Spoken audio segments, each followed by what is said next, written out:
Hi గారు, welcome to our channel. ప్రస్తుతం మనతో పాటు దాము బాలాజీ గారు, సీనియర్ జర్నలిస్ట్, వారితో ఒకసారి మాట్లాడదాం. సార్ నమస్కారం. సార్ నమస్తే సార్, చంద్రబాబు నాయుడు గారి బ్రదర్ రామ్మూర్తి నాయుడు గారి ఆరోగ్య పరిస్థితి విషమంగా ఉంది, ఆయన హాస్పిటల్లో ఉన్నారని చెప్పేసి వార్తలు అయితే వైరల్ అవుతున్నాయి. సార్ అసలు ఏమైంది ఆయనకి, ఆయన ఆరోగ్య పరిస్థితి ఇప్పుడు ఏ విధంగా ఉంది? చంద్రబాబు నాయుడు గారి తమ్ముడు నారా రామ్మూర్తి నాయుడు హాస్పిటల్లో చేరాడు, సీరియస్ గా ఉందని చెప్తున్నారు. ఆయన పరిస్థితి ఎలా ఉందనేది మనం చూద్దాం, ఆయన బయోగ్రఫీ ఏందనేది చెప్పుకుందాం. సో వార్త వినగానే లోకేష్ అసెంబ్లీ సమావేశాలను రద్దు చేసుకొని హుటాహుటిన హైదరాబాద్ వచ్చాడని చెప్తున్నారు. ఆయన హాస్పిటల్లో చేరి 1 వీక్ అయింది, ఏఐజీ హాస్పిటల్లో. అట్లాగే చంద్రబాబు నాయుడు కూడా ఈరోజు ఢిల్లీలో కాన్క్లేవ్ మీటింగ్లో ఉన్నాడు. అది అవగానే ఆయన మహారాష్ట్రకి వెళ్ళే ప్రోగ్రాం ఉంది. అయితే మహారాష్ట్ర ప్రోగ్రామ్ని క్యాన్సిల్ చేసుకొని ఆయన హుటాహుటిన హైదరాబాదు, ఢిల్లీ నుంచి నేరుగా ఫ్లైట్లో హైదరాబాద్ చేరుకుంటున్నాడు ఈ వార్త వినగానే అనేది చెబుతున్నారు.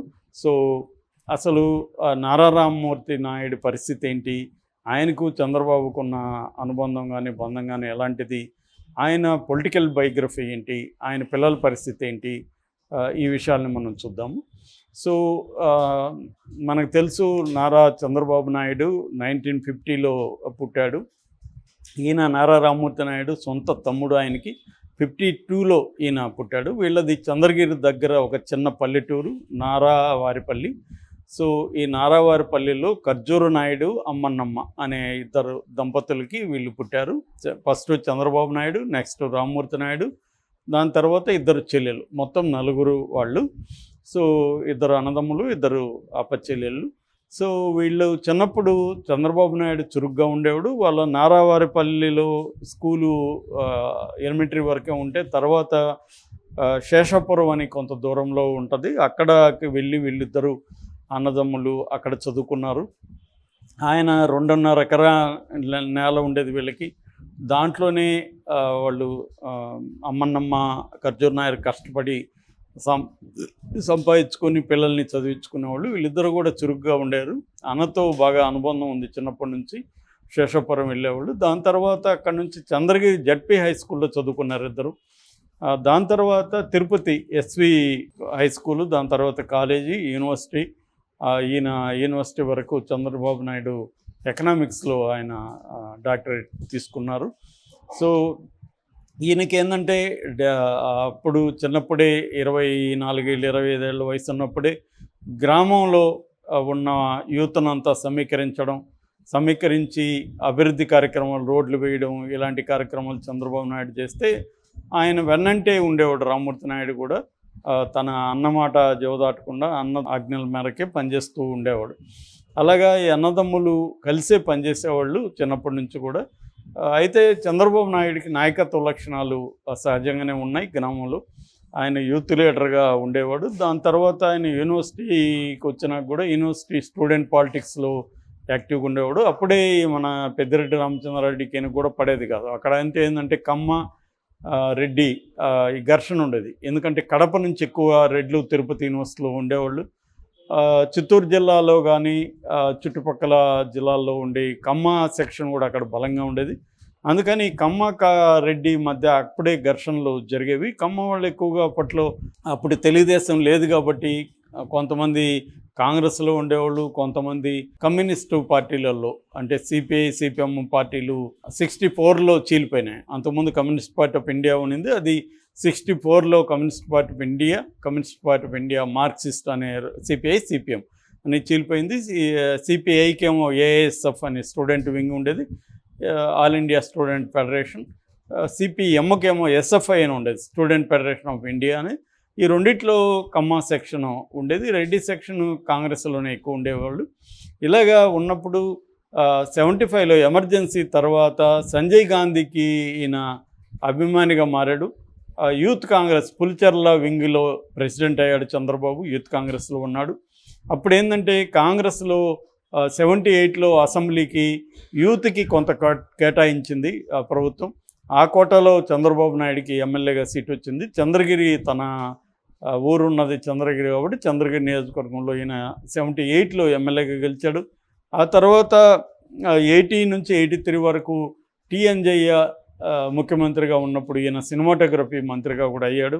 అప్పటికే చంద్రబాబు వ్యూహాలు, తను కాంగ్రెస్లో ఎలా పెద్ద స్థాయిలోకి వెళ్ళాలి, ఈ ప్లానింగ్ అవన్నీ బాగానే చేసుకున్నాడు. తర్వాత సినిమాటోగ్రఫీ మంత్రిగా ఉన్నప్పుడు ఈయనకి ఎన్టీ రామారావుతో పరిచయం ఏర్పడడం, ఎన్టీ రామారావుని ప్లాన్డ్గా ఈయన దగ్గరగా చేరడం, ఆ తర్వాత ఎన్టీ రామారావు కూతుర్ని ఈయన పెళ్లి చేసుకోవడం. సో దాని తర్వాత ఎన్టీఆర్ పార్టీ పెట్టినప్పుడు కూడా ఈయన కాంగ్రెస్ పార్టీలోనే ఉండి ఎమ్మెల్యేగా పోటీ చేసి ఓడిపోయాడు. ఓడిపోయిన తర్వాత తెలుగుదేశంలో ఫస్ట్లేమో తమ ప్రత్యర్థుల్ని తమ పార్టీలో చేర్చుకోకూడదని ఒక రూలు ఎన్టీ రామారావు పెట్టాడు. దాన్ని మళ్ళీ మార్చుకున్నారు. ఆ మార్చుకోవడం వల్ల చంద్రబాబుకి ఛాన్స్ వచ్చింది.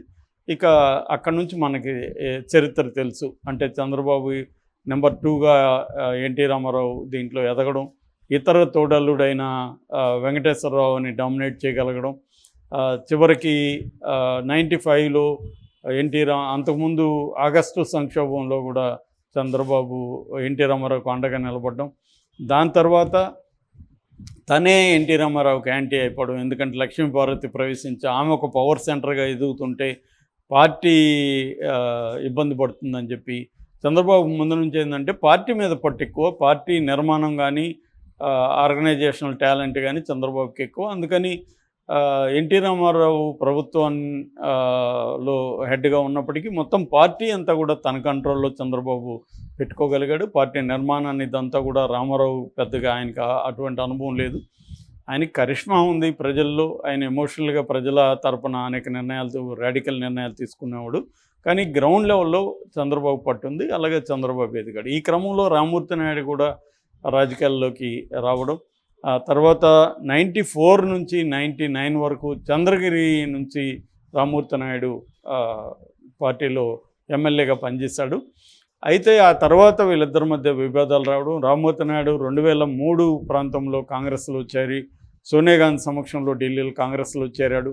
అప్పుడు చంద్రబాబు కొంత ఇబ్బంది అయింది. ఒక పక్క రామ్మూర్తి నాయుడు సొంత తమ్ముడే వెళ్ళి కాంగ్రెస్లో చేరడం, మరోవైపు తన బ్రదర్ అయిన ఆయన ఎవరు మన దగ్గుపాటి వెంకటేశ్వరరావు కూడా పార్టీని వదిలిపోవడం, ఇదన్నీ కొంత చంద్రబాబు తలనొప్పులుగా మారాయి. అప్పుడు కొంత తర్వాత కాలంలో కొన్ని విభేదాలు కూడా వీళ్ళిద్దరి మధ్య వచ్చాయని చెబుతారు. ముఖ్యంగా వైసీపీ వాళ్ళు ఆరోపిస్తుంటారు రామ్మూర్తి నాయుడికి మధ్య చెల్లించింది ఆయన గొలుసుతో కట్టేయించాడు చంద్రబాబు నాయుడు. ఆయన భూమన కరుణాకర్ రెడ్డి ఆ మధ్య కూడా ఆరోపించాడు, సొంత తమ్ముడిని గొలుసులతో కట్టేయించిన దుర్మార్గుడు చంద్రబాబు అని భూమన కరుణాకర్ రెడ్డి ఒక ప్రెస్ మీట్లో ఆరోపించాడు.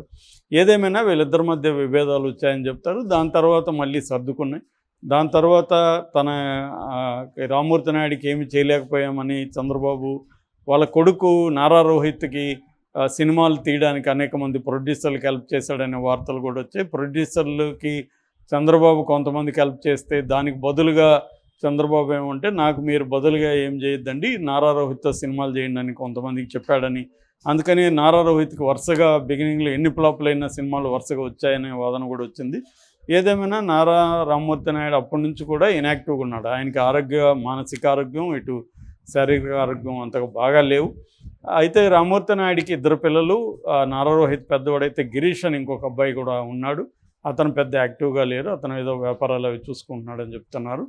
సో ఆయనకి 2 పిల్లలు, ఇంకా చంద్రబాబు నాయుడికి లోకేష్ ఒకటి. తర్వాత ఇటు నారా రోహిత్ కూడా తెలుగుదేశంకి తన వంతుగా ఆయన కృషి చేయడం, లోకేష్ నారా రోహిత్ కూడా చాలా అన్యోన్యంగా ఉండడం, సో ఇవన్నీ మనం చూసాము. సో ఈ క్రమంలో అంటే చంద్రబాబు నాయుడు ఏదేమైనా నారా రామ్మూర్తి నాయుడు తర్వాత కాలంలో బాగా చూసుకున్నాడు, వాళ్ళ ఫ్యామిలీని దగ్గరికి చేర్చుకున్నాడు, వాళ్ళ పిల్లలకు కూడా మ్యాక్సిమం హెల్ప్ చేశాడు అనేది చెప్తారు. సో ఈ క్రమంలో నారా రామ్మూర్తి నాయుడు ఇది జరగడం అనేది దురదృష్టకరం. దీంతో ఇప్పుడు లోకేష్ కూడా వచ్చాడు. సో బేసిక్గా అయితే నారా రామ్మూర్తి నాయుడు ఒక సీఎం, 4 సార్లు సీఎంగా ఆయన చంద్రబాబు నాయుడు స్వయాన తమ్ముడు. బట్ ఆయన ఆ స్థాయిలో ఎదగలేకపోయాడు. ఎప్పుడైనా అందరూ ఆ ఫ్యామిలీలో స్థాయిలో ఎదగడం ఉండదు. బట్ ఆయన వంతు కృషి చేశాడు. వాళ్ళ అబ్బాయి నారా రోహిత్ వాళ్ళ సినిమాలో హీరోగా సెటిల్ అయ్యాడు.